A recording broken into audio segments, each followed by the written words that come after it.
I'm speaking to the people who want more, the people who want to be the fucking pinnacle, the people who want to be accomplished, the people who want to make a fucking difference. You guys are going to have to go all the fuck in.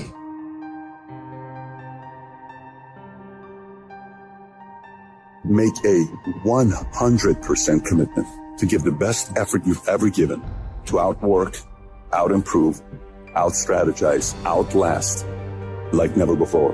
One of the best quotes that I've ever read about it is that if you have real true freedom, you're never going to have equality of outcome, because with real true freedom, you have the freedom to not engage. Well, look, if you look at a guy like Jeff Bezos, for instance, that Amazon guy is worth more money than anybody ever, right? That guy works all day. Yeah. I mean, he's a maniac. Oh, yeah. He's acquiring all these different companies, and everything he's doing is designed to succeed. Yeah. I mean, he's just...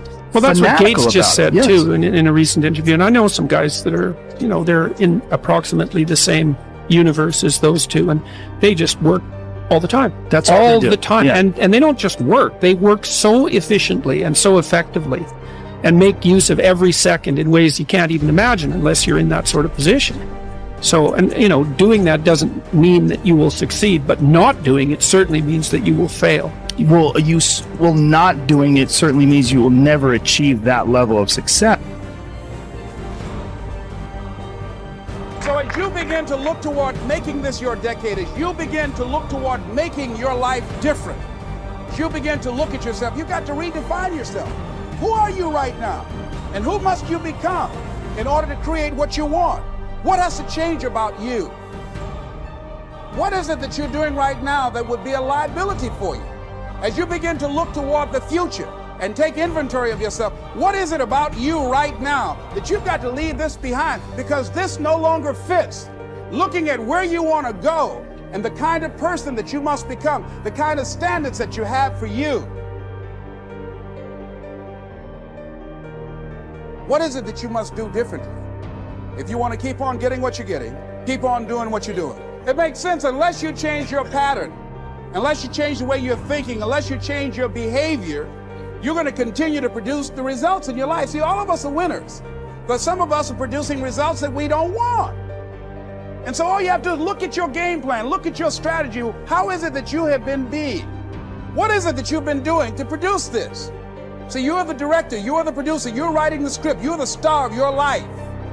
And as you begin to look at your life, you can decide whether or not it's a smash or whether or not it's a flop.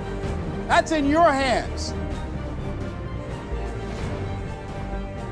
Look at your life, look at where you want to go. Don't worry about your circumstances. Don't worry about your age. I have a friend who's up in age, over 70, and she wanted to build a multi-million-dollar complex. Her name is Dr. Johnny Coleman. Lenders and bankers say, you can't do that, you're too old. She ignored them. That building now stands, ladies and gentlemen, a multi-million-dollar structure. But there are a lot of people who would have listened to that.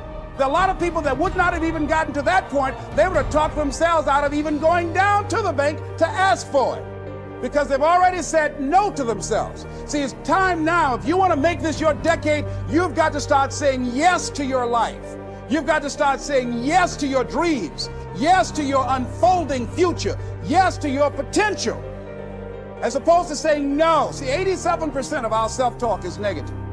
So you've got to make a conscious, deliberate, determined effort to say yes to your dreams.